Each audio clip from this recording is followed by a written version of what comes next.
Hi, I'm Elena. The night my own parents tried to have me thrown out of the most exclusive club in Coral Gables like a criminal, I understood that to them I was less than a stranger, I was an embarrassment.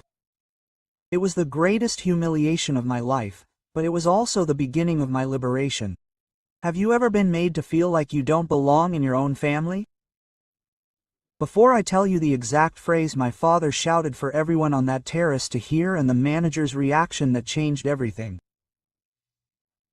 leave me a comment telling me where you're watching from and subscribe to the channel. Trust me, you don't want to miss the look on my parents' faces when they discovered that the person they least expected had the power to destroy them socially. The main conflict was never about money or achievements, but about image. My family, the Riveras, weren't just rich, they lived to prove it. My father Ricardo and my mother Isabel built their social universe around that club, a bastion of power and status in Miami, where every dinner was a transaction and every greeting an evaluation. My older brother Javier was his perfect replica, a young entrepreneur who followed the family's manual for success to the letter. And then there was me, the graphic designer, the artist, the one who moved into a small apartment in the center of town to become independent. To them, my life wasn't a choice, it was a public failure, a stain on their impeccable reputation that they had to hide at all costs. My apartment is my sanctuary. It's small, yes.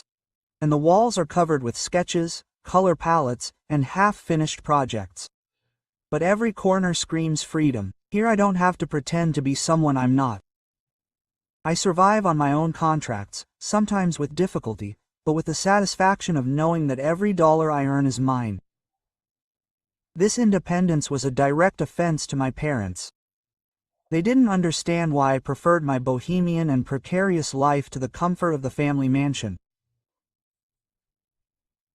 It wasn't the comfort that I rejected, but the gilded cage that came with it, the suffocating expectations and the constant feeling that no matter what I did, I would never be enough for them. The invitation to the gala came through my mentor, Mr. Alejandro, a renowned publicist who saw potential in my work. It was a networking event for young entrepreneurs on the terrace of the club. My first instinct was to decline. Just the thought of setting foot in that place, the epicenter of my parents' world, made me nauseous. It was the symbol of everything I had been denied, the place they told me about as a paradise that I would never have access to. But Mr. Alejandro insisted, telling me that it was a unique opportunity to land important clients.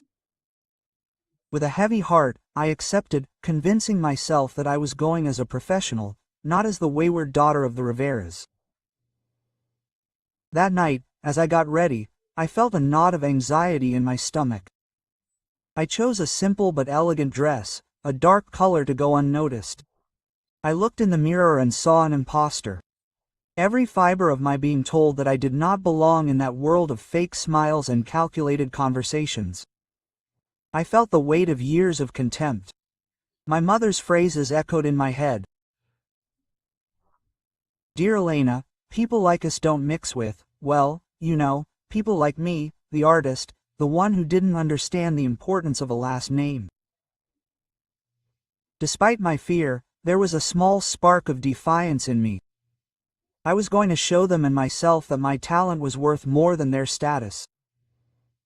Suddenly I remembered my grandmother, my father's mother. She was the only one who always believed in me. While my family saw my drawings as a useless hobby, she framed them and hung them in her studio. True value cannot be bought, it must be built, my girl, she would say to me as she ran her hand through my hair. Never let anyone put a price on you, because your soul is not for sale. She passed away 3 years ago, and with her went the only voice of unconditional support in that family. Holding on to her memory gave me the strength to leave my apartment, grab a taxi and head into the lion's den, feeling her love like an invisible shield. Upon arriving at the club, the luxury overwhelmed me. Shiny marble, imposing floral arrangements and a murmur of important conversation filled the air.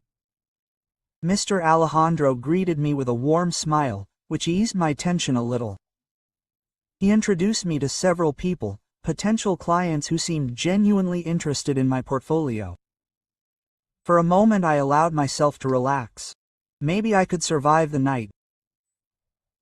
We talked about design, new trends, and for the first time in a long time I felt like I was exactly where I was supposed to be, valued for my work and not judged by my family tree.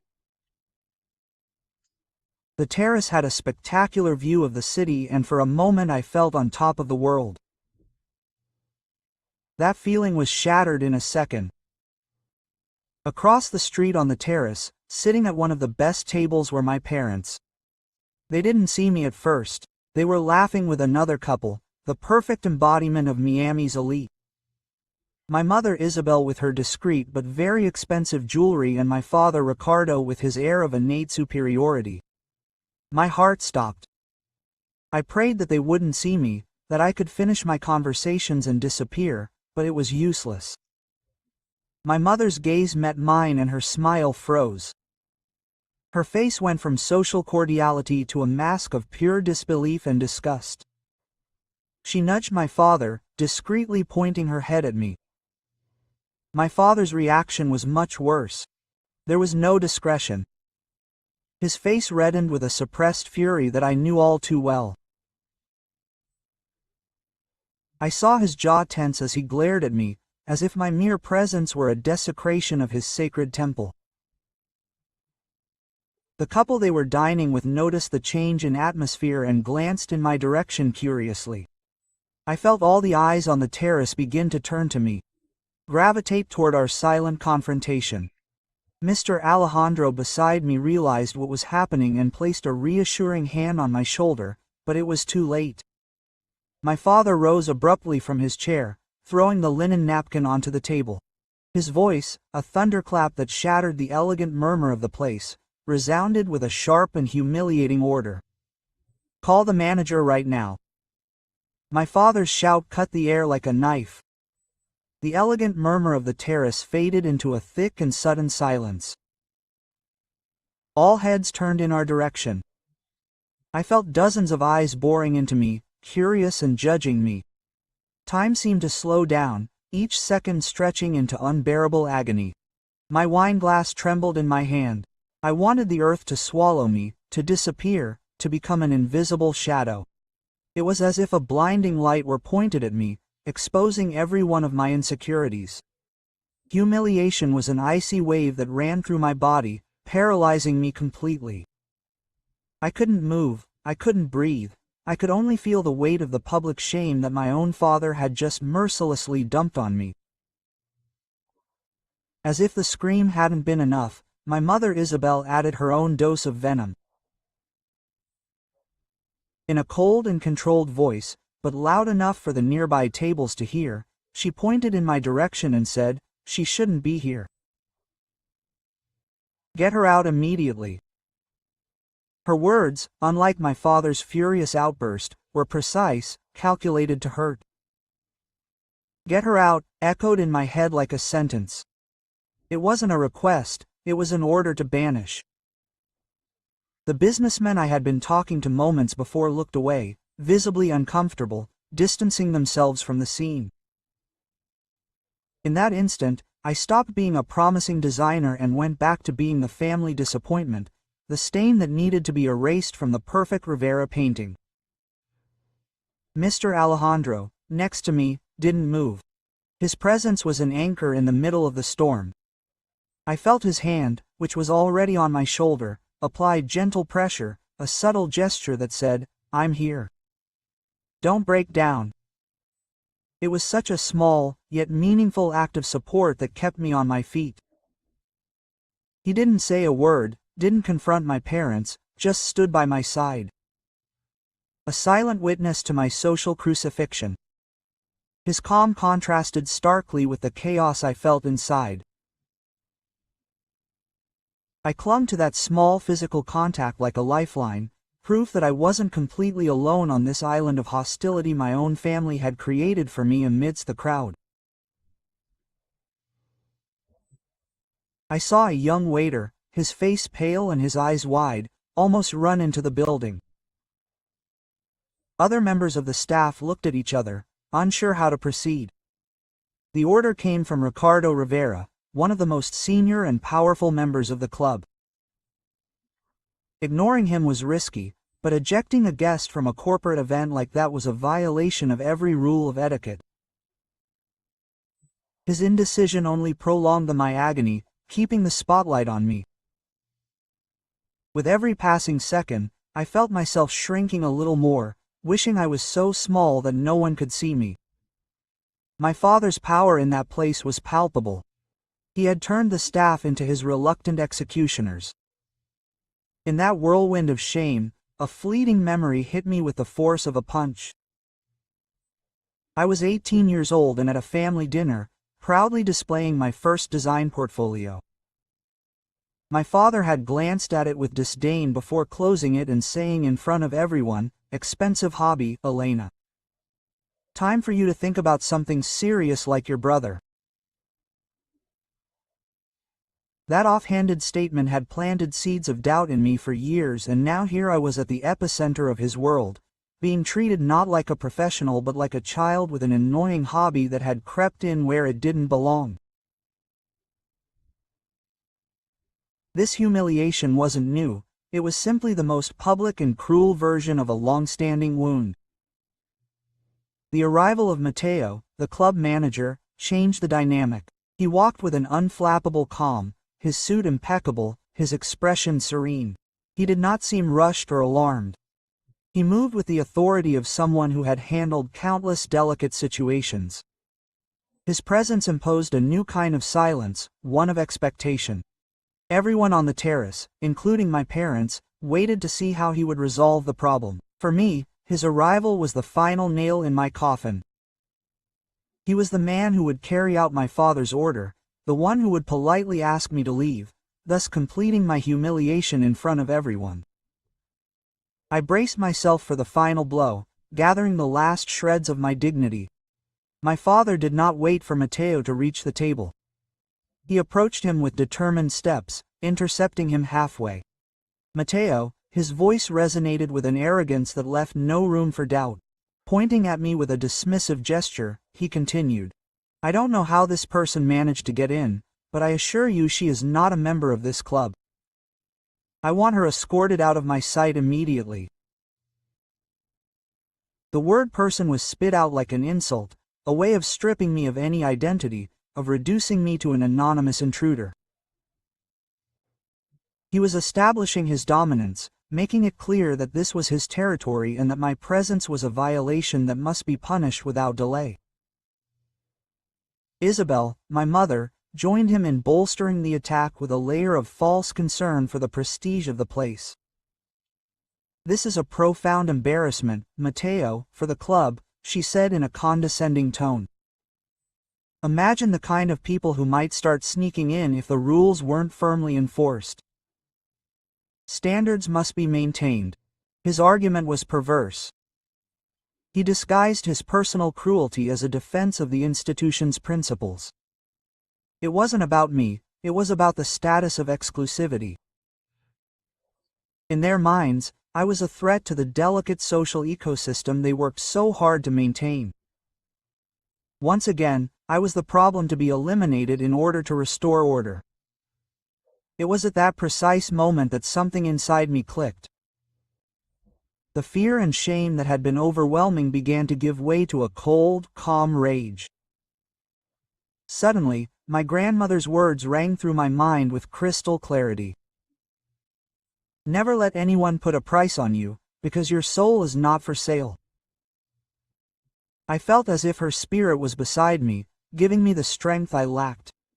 I stopped slouching, lifted my chin, straightened my back, and looked directly at Mateo, who was now approaching me. I didn't say anything, but my body language changed completely. I was no longer the frightened victim, I was someone who refused to be erased. Mateo's reaction took me by surprise. He walked past my parents, offering them only a cursory nod that was almost a snub. He completely ignored their expectant fury and walked the last few steps until he was in front of me. His gaze held no pity, no contempt, no confusion. It was a look of utter professionalism. But beneath that facade I thought I detected a hint of recognition, almost complicity. The air was charged with a different tension. My humiliation was no longer the focus of the show. There was now a new element of mystery. Why was he looking at me that way? What did he know that everyone else, including my parents, didn't? The silence grew so profound that I could hear my own heart beating. Matteo stopped a few feet from me, creating an invisible barrier between us and the rest of the terrace. My parents watched him, their faces a mixture of impatience and confusion that he wasn't dragging me toward the exit. Mr. Alejandro remained beside me, motionless. Matteo looked me straight in the eyes, and for the first time that night someone saw me. Not Ricardo Rivera's daughter, not the intruder, but me. Elena bowed slightly as a gesture of respect and prepared to speak. Whatever he was going to say next, I knew, without a shadow of a doubt, that it would change absolutely everything. In a voice that never wavered, Matteo addressed me, completely ignoring the fury of my father seething beside him. "Miss Rivera," he said with impeccable formality. "I apologize for this unfortunate interruption. Is there anything I can assist you with? Is there a problem with the service or your table?" His words landed like stones in a still lake, creating ripples of confusion that spread throughout the terrace. He wasn't kicking me out, he was treating me like the most important guest in the place. My mind went blank for a second, unable to process the surreal scene. The script my father had written for tonight had just been tossed in the trash, and the club manager was the one holding the pen. Now my father Ricardo's jaw dropped, his face turning from red with fury to purple with disbelief. "What the hell are you saying, Matteo?" His voice cracked, a low, dangerous hiss. "I gave you a clear order. This woman doesn't belong here. Escort her out now." Beside him, Isabel nodded vehemently, her cold eyes fixed on the manager, as if she were trying to glare at him, but Matteo didn't flinch. He kept his stance calm and his gaze fixed on me, waiting for my response, as if my father's opinion were irrelevant background noise. At that moment, the balance of power on the terrace tilted in a way so subtle, yet so seismic, that everyone felt it. Amidst the silent chaos, the image of my grandmother Esther came back to me. This time, with overwhelming clarity, I remembered her sitting on the porch of her house, handing me a heavy, antique brass key on my graduation day. "There are doors that money can't open, Elena," her soft but firm voice had told me.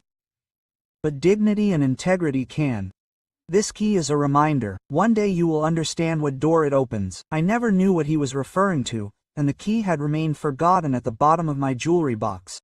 A simple sentimental keepsake. But now, looking at Matteo, I felt an eerie connection between his words and the memory of my grandmother. A piece of the puzzle I didn't know I was putting together had just fallen into place. Matteo finally turned to my father, but his tone was not one of mission, but of unwavering firmness. "Mr. Rivera, my duty is to follow the statutes and protocols of the Riviera Club. Miss Elena Rivera is here as the guest of honor for tonight's event, and her presence is fully authorized." Then, with a calculated pause that hung in the air, he added, "Any attempt to disturb the peace of our guests, regardless of membership status, will be treated with the seriousness that is due." Quote. The veiled threat was unmistakable. Not only was he refusing to obey him, he was warning him that he, Ricardo Rivera, was the one about to cross a line. The murmur among the guests changed tone. Morbid curiosity transformed into a buzz of speculation. People did not look away, but now their gazes were filled not with pity for me, but with confusion and astonishment for my parents. I saw the couple who had dinner with them exchange an uncomfortable glance, subtly distancing themselves from the scene. Humiliation like a tide was receding from my shore and beginning to flood away from them. For the first time in my life, I was not the one who was out of place in their world. It was they who seemed desperate and ridiculous in mine. Mr. Alejandro gave my arm a gentle squeeze, a gesture of keep going. I found my voice.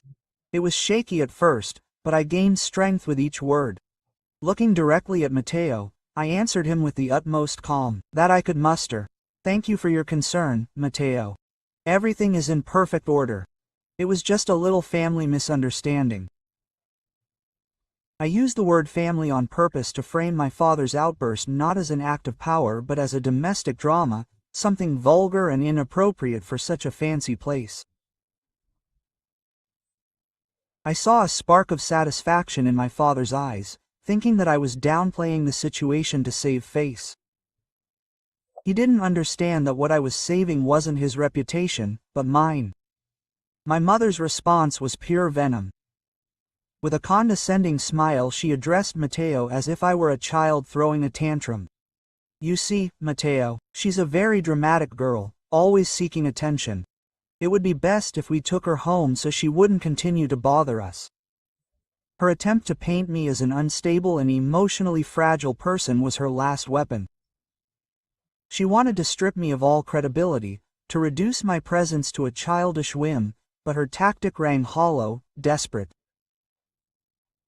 Instead of making me seem weak, she only made her appear cruel and manipulative in the eyes of all who watched the scene with almost hypnotic attention.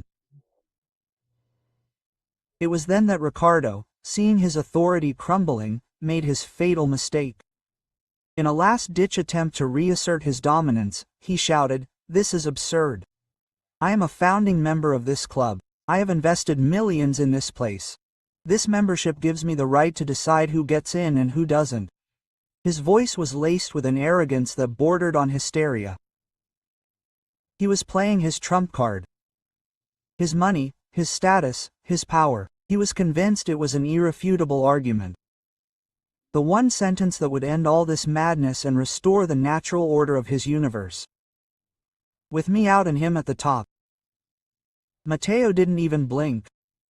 With almost surgical patience he consulted a tablet in his hand. He looked up first at my father and then back at me. His voice was clear and resonated in the expectant silence. You are correct, Mr. Rivera, founding membership number 1, the one that grants majority control over committee decisions, is in fact the basis of authority in this club. Quote. He paused dramatically, letting the weight of his words sink in. My father puffed out his chest, a smile of triumph beginning to form on his lips. I was certain he had won, but then Mateo delivered the final blow. However, he continued to stare at me with a respect that left me reeling. Blood ran cold. According to our records updated this morning by the attorneys for the trust, that membership no longer belongs to you. It was transferred in its entirety by testamentary disposition of Mrs. Esther Rivera to her sole and legitimate heir. The world seemed to stand still. My grandmother's name spoken aloud in the middle of that terrace felt like thunder. My parents' faces contorted, going from triumph to the most utter and pale shock, and I finally understood the true power that my grandmother had left me. The key did not open a door, it opened an empire.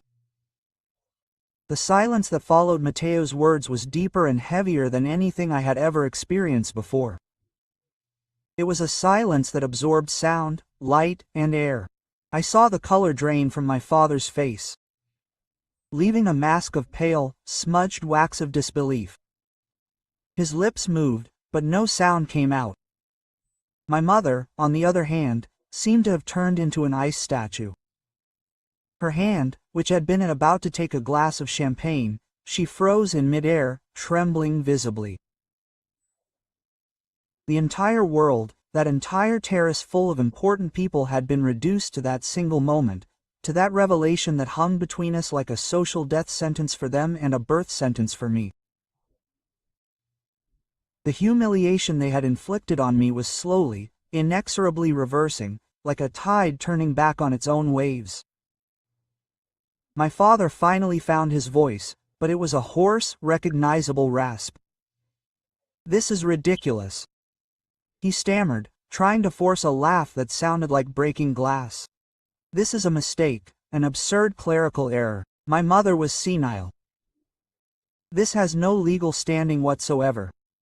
He turned to Matteo, his arrogance returning in a desperate wave. Call the club's lawyers. Call my lawyers. We will fix this misunderstanding immediately. My mother would never do something like this. She understood the importance of family, of legacy. Her denial was as pathetic as it was predictable. He was trying to rewrite reality by shouting, convinced that if he said it loud enough, it would become the truth. But the truth was there, standing in front of him, and it was me. My mother Isabel regained her composure faster, but her method was far crueler. Her eyes, shards of ice, bore into me. You did this, she hissed, her voice low but sharp, filled with a venom that was all too familiar. You manipulated an old woman. You have always been jealous of your brother, of what we have built. This is your pathetic little revenge, isn't it?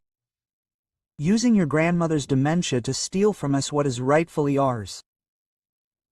Every word was an attempt to stab me, to make me feel guilty, to paint me as the villain of the story. She wanted everyone on that terrace to see me as a ruthless usurper. It was her last, desperate attempt to control the narrative, to drag me back into the mud with her, but her accusations no longer hurt me. They were simply the sound of a wounded animal and cornered. Matteo, with disarming calm, picked up his tablet without saying a word. He turned the screen toward my parents. On it was a digital document with the letterhead of Miami's most prestigious law firm. His finger pointed to a paragraph highlighted in yellow. Mr. and Mrs. Rivera, he said with icy formality. This is the official statement we received this morning. The clause is unequivocal and was ratified by 3 notaries and a judge precisely because of the precautions that Mrs. Esther Rivera took to avoid any challenge. The transfer is legal, irrevocable and effective. From the moment of her death, the club has simply been notified today to update its records. The proof was irrefutable. It was not a mistake, it was not manipulation, it was a deliberate, calculated and above all definitive act of will. My father's face contorted into a grimace of pure helplessness. At that moment, the murmur of the terrace vanished for me. I had a vision so clear as if it were happening again. My grandmother and I sitting in her garden, surrounded by orchids. I was 16 years old and crying because my father had refused to come to my first art exhibition at school. She took my hands, her fingers wrinkled but strong. The power, Elenita. No, it's not about having the loudest voice, it's about knowing when to use silence. There are battles that are won without moving a single muscle, just waiting for the perfect moment to reveal the truth that was always there. She handed me a small wooden box inside. Inside was not the atoning key that I remembered, but a simple card with a handwritten note. Your name is your greatest asset. Never let anyone devalue it. The memory of the key was an amalgam of her lessons. The real key was my identity, the one she made sure no one could take from me. I felt a surge of clarity and strength run through me from my feet to my head. The fog of fear and doubt that had accompanied me my entire life was completely dispelled. I was no longer the little girl seeking approval, nor the young artist struggling to be seen. I was the granddaughter of Esther Rivera, who was the owner of my own destiny. A destiny that my grandmother had secretly planned to ensure that I had the tools to defend myself when I needed it most. It wasn't a gift of wealth, but a shield of power. A power that lay not in money or status, but in the ability to make choices, to set boundaries, to claim my place in the world on my own terms. I squared my shoulders and looked up, meeting my father's gaze without wavering. Mr. Alejandro, who had stood like a silent statue beside me, gave me an almost imperceptible nod. It was a sign of approval, an estu memento. His support, so discreet and constant, was the final nudge I needed. I took a step forward, closing the distance between my parents and me. The movement was small, but it shifted the center of gravity of the entire scene. I was no longer the defendant in an impromptu trial. Now I was the one presiding over the court. The silence in the crowd was absolute. I could feel their eyes on me, but I no longer felt exposed, but empowered. They were waiting for my verdict, my next move. For the first time, I was in control. My voice when I spoke was different. It was calm, clear, and it rang with an authority I had never possessed before. I didn't address Matteo or the crowd. I looked directly at my father. My grandmother was not senile, I said. Each word was carefully chosen and lucid, and I was fed up with watching her legacy, the club she and my grandfather helped found, be used as a weapon to measure people's worth. Fed up with watching me be treated, I paused, letting my words sink in.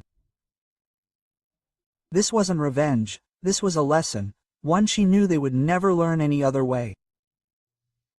There was no anger in my voice, only the cold, hard calm of a long-suppressed truth finally coming to light. My parents' reaction was silent capitulation. My father looked away, unable to meet my gaze. His face, once a mask of arrogant fury, was now empty, defeated. Isabel simply stared at me. An expression of pure hatred, mixed with palpable fear. They had lost, not just control of the club, but something far more important. They had lost their power over me. Their most effective weapon, humiliation, had been turned against them. They were now the ones on trial before Miami's elite, exposed as cruel parents and tyrants overthrown by the daughter they had always despised. Their social nightmare was coming true before their very eyes. It was then that Matteo, acting as the final catalyst for this transformation, stepped toward me, positioning himself beside me and turning his back to my parents. His gesture was a public declaration of loyalty. He bowed slightly, with a respect that was both professional and genuine, and asked me the question that would seal the fate of everyone on that terrace. His voice, perfectly modulated, projected for all to hear. "Miss Rivera," he said, addressing me as the sole authority present, "how do you wish us to proceed? Your instructions will be carried out to the letter." The power of decision, the future of my family's social status, everything was now officially in my hands. The weight of that question, "How do you wish us to proceed?" settled on my shoulders not like a burden, but like a crown. For an instant, time stood still. The murmur of the city below, the clink of ice cubes in glasses, everything vanished. It was just the four of us left at the center of the universe, my parents frozen in their disbelief. Matteo waiting with professional patience, and me, the piece that had just changed the rules of the game forever.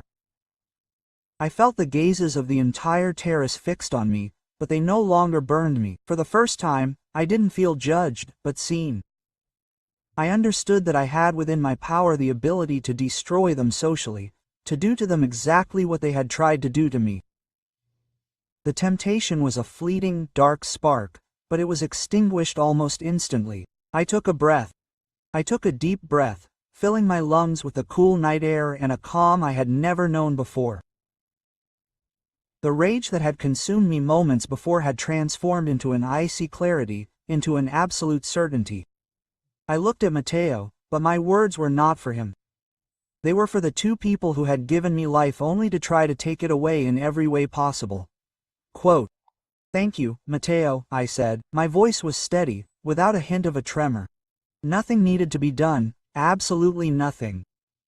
The confusion on my parents' faces was almost comical. They expected a blow, a humiliation, revenge. They didn't understand that the greatest act of power was not to use the weapon I had been given, but to demonstrate that I did not need it to win the war. My decision was not born of mercy, but of memory. My grandmother's true legacy was not membership in an exclusive club, it was her unwavering belief in dignity. I remembered her hands in mine, her voice telling me that true strength is not demonstrated by crushing others, but by standing tall when they try to tear you down.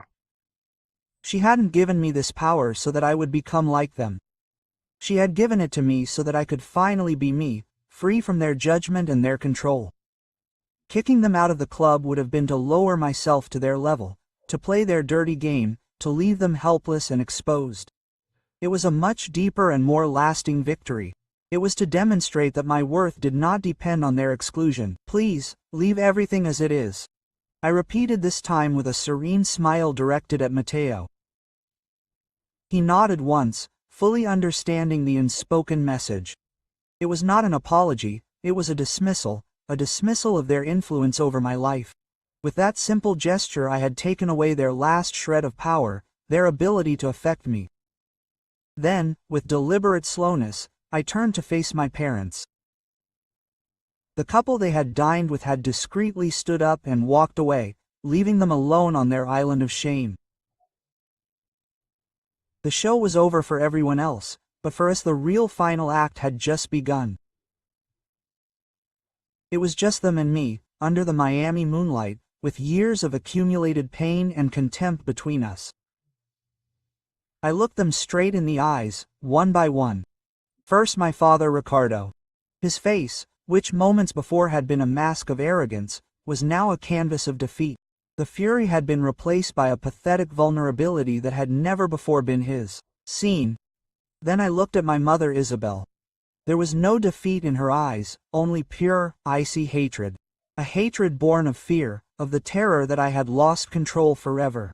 I felt neither pity nor triumph. I felt nothing, a vast peaceful emptiness where once there had been a black hole of need and pain. They were simply two people reduced to their true selves, insecure, cruel, and now completely irrelevant to me. I belong here, I said, and my voice didn't rise, but each syllable rang with the weight of an irrefutable truth, not because of their last name or this membership. I paused, making sure they heard me, making sure each word was etched into their memory. I belong here because of the faith my grandmother had in me when you didn't. And I belong here because of what I'm building with my own two hands, far from their shadow. It wasn't an accusation. It was a declaration of independence. The last sentence I would ever need to say to them. With that, the last invisible thread that bound me to his approval snapped, crumbling to dust. My father's reaction was absolute silence. He opened his mouth to speak, but nothing came out. It was as if all the arrogant words, all the commands, all the criticisms had gotten stuck in his throat. He slowly sank back into his chair, not like a man sitting down to rest, but like a puppet whose strings had been cut. He shrank, suddenly looking older, smaller, a dethroned king in his own palace. His empire of status and appearances had collapsed around him, and all he could do was stare at the crumpled linen napkin on the table, the last vestige of the scene he himself had created. My mother, on the other hand, stood as rigid as a steel rod. Her chin trembled slightly.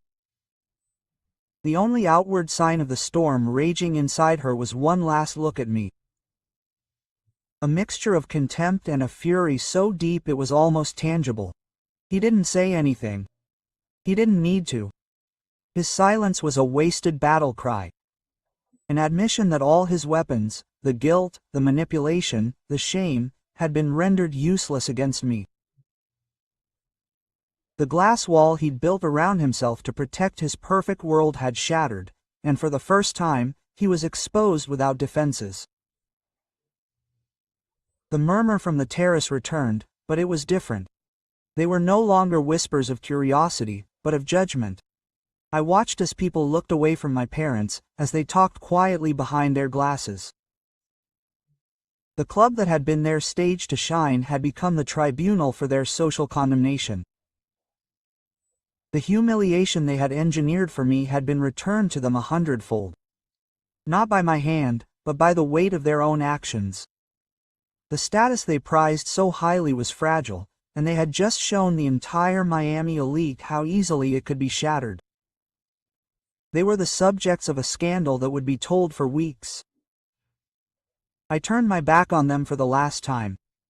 I walked over to Mr. Alejandro, who was waiting for me with a small, proud smile. "I think we're done for the night," I said quietly. He simply put a hand on my shoulder and nodded. "You've done more than that, Elena. You've found yourself." Together we walked toward the exit, leaving the scene of devastation behind. I didn't look back. I didn't need to. Every step I took me further away from the frightened girl who had arrived that night and closer to the woman I was destined to become. As I crossed the threshold of the terrace and stepped into the luxurious interior of the club, a sense of lightness washed over me. It wasn't euphoria, it was peace, a deep, ingrained peace that came from closing the most painful chapter of my life. My grandmother's key wasn't made of brass and it didn't open the door to a club. It was the key to my own cage, and tonight I had finally learned how to use it. The air outside the club felt different, cleaner, full of possibilities. For the first time in my life, I felt like the future was a blank canvas and I, and only I, held the paintbrushes. As I stepped out of the club, the Miami night air felt different, like I was breathing it for the first time. Without weighing on my lungs. Mr. Alejandro didn't say anything during the taxi ride back to my apartment. His silence was a gesture of profound respect, a way of giving me the space I needed to process the monumental transformation that had just occurred. There were no questions or advice, just the reassuring presence of someone who had witnessed my rebirth. When we arrived at my building, he simply squeezed my shoulder and said, "I'm so proud of you, Elena, not for what you have, but for who you are." Those words meant more to me than any membership or bank account ever could. That night I slept soundly, without nightmares for the first time in years, finally feeling in control of my own home and my own life. The next morning, the reality of my new situation began to sink in very concrete ways. The first call came from Mateo, the club manager. His tone was impeccably professional, but there was an underlying warmth that hadn't been there the night before. He informed me that the lawyers from my grandmother's trust fund would be in touch later that week to explain the full details of my inheritance. It wasn't just a founding membership, but also a small investment portfolio designed to cover the costs of running the club and provide me with a modest but steady income. My grandmother hadn't just given me a shield, she'd given me a foundation. Mateo ended the call by asking if I wanted to make any changes to my family's access privileges. I told him no, that everything had to stay exactly the same. The silence on the other end of the line was brief, but he got the message perfectly. It wasn't an act of war, it was a statement of my utter indifference. The lawyers were incredibly efficient. They explained to me that my grandmother Esther had structured her will with surgical precision, anticipating that my father would attempt to contest it. She had included psychiatric evaluations of her past 5 years and multiple notarized witnesses. The document was an impregnable legal fortress. The trust provided me with the financial independence I had always yearned for, not to live a life of luxury, but to have the freedom to choose my design projects, without the pressure of having to pay rent at the end of the month. Suddenly, my small apartment didn't feel like a struggle, but like a choice. It was the sanctuary I had built, and now I had the resources to protect it and make it grow. The sense of security was overwhelming, a calm I had never known. My family's reaction was deafening silence. Days passed, then a week without a single call or message from my parents. The news, however, had spread like wildfire through their social circle. Mr. Alejandro tactfully explained to me that the story circulating was of parents publicly humiliated by the daughter they had scorned. Ricardo and Isabel became pariahs in their own kingdom. They stopped attending club events. They canceled their weekly dinners. Their status, built on appearances and perceived power, crumbled in a single night. The irony was painful and perfect. The place they had used as a weapon to exclude me had become their own prison. They could not go without confronting my silent authority, and they could not leave without admitting defeat. The only communication I received was an email from my brother Javier. It was not an apology or a show of support. It was a business proposal disguised as family concern. "Elena, I think we should talk," he wrote. "Mom and Dad are devastated. Perhaps we can reach an agreement that works for everyone. The family's image is important." His message was so transparent it almost made me laugh. His concern was not for the well-being of our parents, but for the impact the scandal could have on the family business and his own reputation. I wrote back, with a single sentence, "There is nothing to negotiate, Javier. I wish you the best." With that email, I severed the last bond of obligation. He was part of his world, and I was finally free of mine. Paradoxically, the humiliation my parents had planned for me became the greatest boost to my career. Several of the businessmen who witnessed the scene on the terrace contacted me in the following days. They didn't mention the incident directly, but their emails spoke of admiration for my grace under pressure and my integrity. I was offered major projects, contracts I could only dream of before. My portfolio, which my father had called an expensive hobby, became my ticket to total independence. Mr. Alejandro helped me navigate these new opportunities, acting not just as a mentor but as a true friend. My work began to flourish, not because of the power of a last name, but because of the strength of my own name, a name I had claimed that night. A month later, I received a certified letter. It was from a law firm that represented my parents. The document was cold and impersonal. In it, Ricardo and Isabel offered me a substantial sum of money in exchange for my signing over my work to them. Total and absolute control of the founding membership. Not a word of regret, not a shred of emotion. It was their last, desperate attempt to buy their power back, to reduce our relationship to the only thing they had ever understood, a financial transaction. I asked my lawyer to respond with a formal and polite denial. The letter did not cause me pain or anger. I felt only profound pity for them, for their inability to understand that the most valuable things in life, like dignity and self-respect, are priceless. Now, 6 months later, my life is unrecognizable. I have moved into a slightly larger studio, with large windows that flood my canvases and computer with light. My graphic design business is thriving, and I work with clients who respect my vision. I maintain a professional and cordial relationship with Mateo, who manages the club with impeccable efficiency. I never use the membership. Invitations to galas and events arrive in my inbox, but I file them away without opening them. I do not need that world to feel validated. My victory did not consist of not to take my parents' throne, but to build my own kingdom, a small and light-filled one, far from the shadows of their mansion. Javier, from what I understand, is still trying to keep the family business afloat, now tainted by scandal. Sometimes at night I take out the small wooden box my grandmother gave me. There's no key inside, just that note I'd forgotten. "Your name is your greatest asset. Never let anyone devalue it." I finally understand her plan. She didn't leave me a fortune to live off of, or power to dominate others. She left me a choice, the choice to be myself, without fear or apology. My parents, Ricardo and Isabel, never tried to contact me again. To them, I ceased to exist the day I stopped being a victim they could control.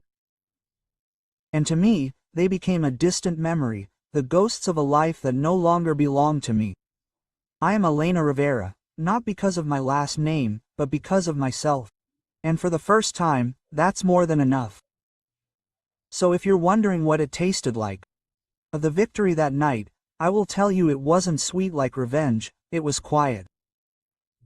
It was like the silence that comes after a devastating storm, when you realize you're still standing and the air is finally clear. The greatest lesson I learned on that terrace wasn't about how to win a battle against my family, It was about how to stop fighting a war that was never mine. True liberation didn't come when I gained power, it came when I realized I didn't need to use it to prove my worth. My story isn't about inheriting a club, it's about inheriting my own name and deciding for the first time what it truly meant. The power my grandmother gave me was a test, not a weapon. It was a chance to become the cruelest version of my parents or the strongest version of myself. I could have destroyed them, taken away the status symbol they cherished. And for a moment the idea was tempting. But then I understood that true strength lies not in having the ability to humiliate those who humiliated you, but in having the integrity not to doing it. The greatest victory was looking them in the eye and not feeling the need to lower myself to their level. It was showing them and myself that my inner peace was worth more than their public defeat. That was the moment I truly won. All my life I believed that belonging meant being accepted into their world, into their club, into their dinner parties, into their superficial conversations. That night I realized I had been knocking on the wrong door. True belonging. It is not found in a physical location or in the approval of others. It is built from within. It is the space you create for yourself, where your ideas, your passions, and your essence are respected. Mostly by you. My small apartment with its walls covered in sketches always felt more like a home than their luxurious mansion, because in it I was not Elena's daughter, I was simply Elena. I stopped looking for my place on their map and started drawing my own. The greatest gift my grandmother gave me was not a will, it was her unwavering faith. In a world that constantly told me I was a mistake, a disappointment, she was the only voice that whispered, "You are enough." Her legacy wasn't written on a legal piece of paper, but in the strength she gave me to believe in myself when no one else did. Sometimes all we need is one person to see the light in us before we can see it ourselves. She gave me the shield, but she taught me that the real battle was internal. She taught me that my worth wasn't negotiable and that my dignity wasn't for sale, not even for the love of my own family. As for my parents, they didn't lose a club. That night, they lost their power, their influence, their audience. Their status was a house of cards built on fear and appearances, and a single burst of truth was enough to topple it. Their punishment wasn't exclusion, it was irrelevance. They became an anecdote, a reminder to their social circle that pride goes before a fall. Their silence in the months that followed wasn't a sign of peace, it was an admission of defeat. They learned the hard way that respect can't be demanded or bought, it's earned through actions and lost through lack thereof. And that's the ultimate lesson I want to share with you. True status is not measured by the club you belong to, the last name you bear, or the money you have in the bank. Those are fragile externals that can be lost in an instant. True status, the one that no one can take away from you, comes from the dignity with which you treat yourself and others. It comes from the courage to be your authentic self in a world that's constantly trying to make you someone else. It comes from the strength to respond to cruelty, not with more cruelty, but with an unwavering calm that says, "Your actions do not define who I am." My story ended on that terrace, but that's also where it truly began. And what silent battle are you fighting to reclaim your own name, your own space, your own dignity? If my journey has touched you in any way, if you've felt the weight of not being seen by those who should see you the most, please subscribe to the channel and leave me a comment. You're not alone in this. There are many ways to win our silent wars, and in this community we share the strength to fight them, not with weapons, but with the truth of who we are.